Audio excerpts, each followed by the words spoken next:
Yo ho ho! What's going on, guys? This is Grimm Reaper bringing you a One Punch Man review. Today we're covering chapter 139. Make sure if you'd like to see more of these reviews or if you want to comment, that you leave a detailed description of your thoughts below and like the video. Subscribe as well. So let's discuss this box. I believe in chapter 139 we have enough information to put together the different pieces that we've gotten in 138 and other previous chapters. So it seems like the box is a source of all the anomalies that we've seen so far. Both the reason why they can't see God in 139, the reason why we saw God in the big hole in 138, and the reason as to why hopefully Blast will be a bigger part of the storyline and a much larger part of the storyline. But let's first talk about the box. So as I said before, it looks like the box's power has been revealed to, at least in Blast's description, be distorting time and space. And apparently it's slowing down time quite a bit. Now with just the description alone, it gives us the information needed to explain as to why in 139 they couldn't actually see inside the darkness and identify God. But in 138, we saw them, well, what we believe we saw them to have a reaction to what we saw as God. So we saw God in the big pitch darkness, we saw the shape, and we also saw Monaco looking through, but I guess they actually weren't recognizing what was going on. That's what the beginning of this chapter was, a reversion to that moment exactly. So that explains away why it seems that he's there in the hole, but he's not really there in the hole. The other part of this box is apparently they've been scattered everywhere. That's what Blast said, that they're everywhere. We've seen that with proof. There's even I want to say an Easter egg that presents itself in the cover page where the box is also there, where we have the little pharaoh's head there as well next to the treasure. Blast has been going after this for a hobby. He said it's his hobby even before the association was formed, even before he saved Tatsumaki. It had already been his hobby. So we can go off by saying and adding, or at least laying the grounds for the big theory that is going to have to come, or people have probably already started to put together, that God may have been a threat before any of these threats. And the final association that even myself, I want to make, that I think I've been making for a while now, is that there may be a bigger link to all these monsters showing up. I'm not saying that God is responsible, but it would be really funny if God was responsible for the majority of these instances of stronger beings showing up. But let's focus on the box. The proposition was the box was that if you were to touch it, wish something, a fervent wish, that it would come true. But if you were judged to not be worthy, you were to be confiscated. Now we can debate about the dialogue and whether this version is going to be the final version and whether those words are literal or not. But we get the basis of it. It's a wish. But knowing that it's coming from this character, it seems more like a trap. Now when Blast shows up, he questions them as to whether they had touched the box or made the deal or not. So that tells us that off of just viewpoint and off of just like appearance, you can't really tell if somebody's accepted God's power or accepted God's proposition. You have to actually inquire about it. That lets us know that by just touching the box and not thinking about it and not having a fervent wish, that you may be okay. But it seems to be that that's actually what activates the conversation with God. This brings the question, though, the example with homeless. Was it that homeless was stepping on a cube or something? Or like, that's not to say that that's the only way that this could happen, that God would come up to you, but it would make you think that somehow homeless, or maybe even Sairochi or Orochi, was in contact with one of these cubes whenever the things happened. If we continue onward, the box seems to be the key point to the next big storyline. We obviously see Blast arrive in a black hole. It left us speechless. It was really a depiction of what a black hole would look like. But it came from the suit. So this shows us that Blast may have superior technology to anyone in this series. Maybe not Dr. Genius to his extent, but comparable nonetheless. So the individual with the best technology arguably in the series happens to be going after these boxes and has been going after these boxes. And now we find out that these boxes are a method of communication with God that happens to distort time and space.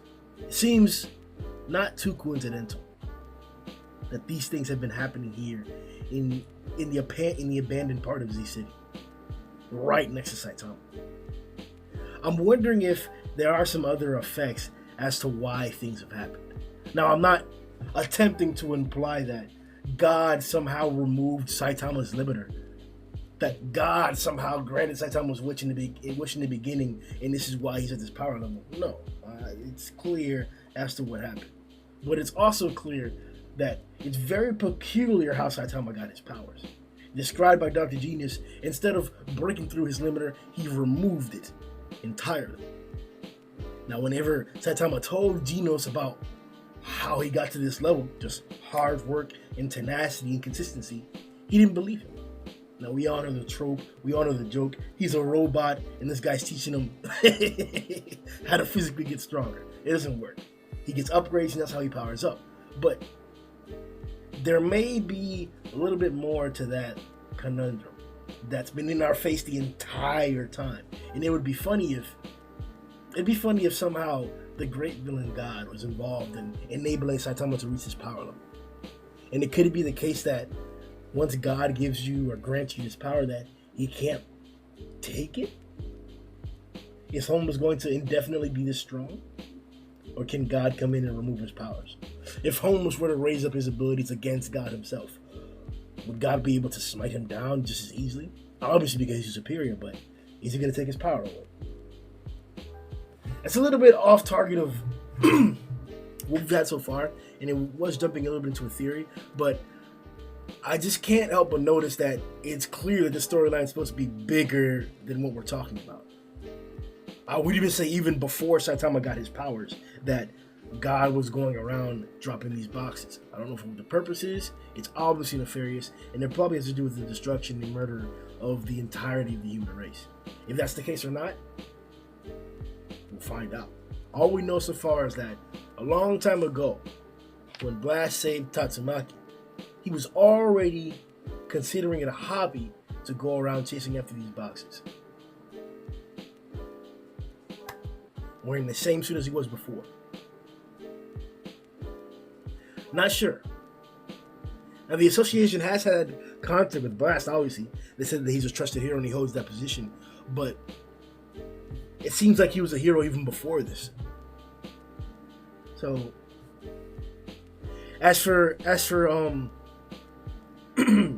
but that pretty much sums up the main portions of the big plot of 139. On a side note, we did get some conclusions to the development between Child Emperor and the rest of the heroes. He now verbally acknowledged that he was brash and didn't take a lot of other things into consideration when deciding to exclude certain heroes. They obviously played a tremendous role, a pivotal role, when it came down to defeating the main villain, and they actually weren't a hazard whatsoever. That being said, Child Emperor is still booty and trash to me because of this change, and I won't accept him. I don't want to say that I was kind of hoping that he would be hit by Homeless Emperor's assault, but this presents a whole different situation in which Child Emperor can redeem himself. Whether it's up against God, whether it's up against Homeless Emperor, he now has two instances. I loved his acrobatics and his maneuverability and dexterity whenever he faced even actual water. It was everything, bro. It was everything. But I also really enjoyed his initial presentation up against Phoenix Man when they were both at their highest before the redraws. So being the case that Child Emperor said that it's not his final weapon and that he has something else up his sleeve, probably impossible, I am anticipating another Brave Giant or an upgraded form of a Brave Giant or something comparable to that. Or I'm expecting him to present a formidable obstacle up against Homeless Emperor, at least in the assault that Zombie Man and a Mind Mask will lead. If we do get a Homeless Emperor versus Child Emperor, a Mind Mask and Zombie Man, that would be great to see. I would love a grateful fight like that, to see a Mind Mask finally show up, put in some work, see Child Emperor lead the little trio, or at least play a pivotal part, and then Zombie Man, like, we know how the case is going to be. He's going to take some pivotal damage, but I would love to see him have a redeemable confrontation with Homeless Emperor that could show out that even though he seems to be of a low power level, he's very, very powerful. Now, whether that scenario is likely or not, I think it's unlikely, mostly because of the advent, or the possible advent, of the return of all the other cadres and the involvement of the surrounding heroes. This is the support team, the rear team, and the other assault, or the other person, or the assault force, is actually in the air, falling in the air after the assault on Orochi.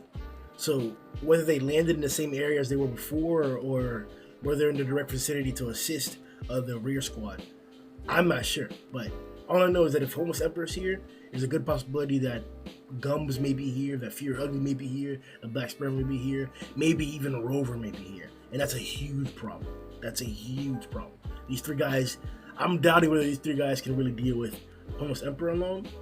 Imagine an additional cadre showing up. It would be a tough fight. I am expecting some more 1v1 rematches. I am expecting that. But being that they're all in the same place, it wouldn't be crazy to assume that like they go all out and it's an all-out brawl. And that would be one of the first times we see it. It would be, I don't want to say it'd be something like Marineford. That's an exaggeration, but maybe Saboria Sperlago in One Piece. We'd be having a bunch of big players all in the same place, and they'd be doing a lot of stuff. The last point that I wanted to touch on, besides Tatsumaki slamming down on Orochi with big force, is the fact that I think Orochi's alive. Just a sequence of panels, maybe even the dialogue of him screaming as he gets shredded down, and in the actual drill starts pushing down into the molten lava, and to the, like, we pass by the carvings in the temples at the bottom layers of the association, of the Monster Association's lair. We still see him intact at the center. We still see those two eyeballs there that kind of like seem to shape like Orochi. We still see that black figure at the center of it. Like, I think Orochi's alive. And if Orochi manages to survive something as dramatic as this, I think it's because he's going to slink away or get away and then present a bigger threat later on. I don't know whether this arc's done or not. I don't know whether Garou's going to pop out of the hole with Rover and Black Sperm and Fear Ugly. If those guys happen to pop out of the hole, it's like how Homeless Emperor just popped out of the hole. This is where everything's supposed to pop off. This is where it seems like the convergence is going to happen. We're finally getting rid of the Orochi obstacle. Even webcomic readers were saying that because it didn't happen in the webcomic, that they weren't as attuned to it. Some of them didn't even like it, but we got through it. It's there. We understood it. We got some of the greatest feats in the series, so I loved seeing it. But now we're back to the conventional badassery, and let's see what the boys pull out. All right, guys. See you next time with the next review. Yo ho ho!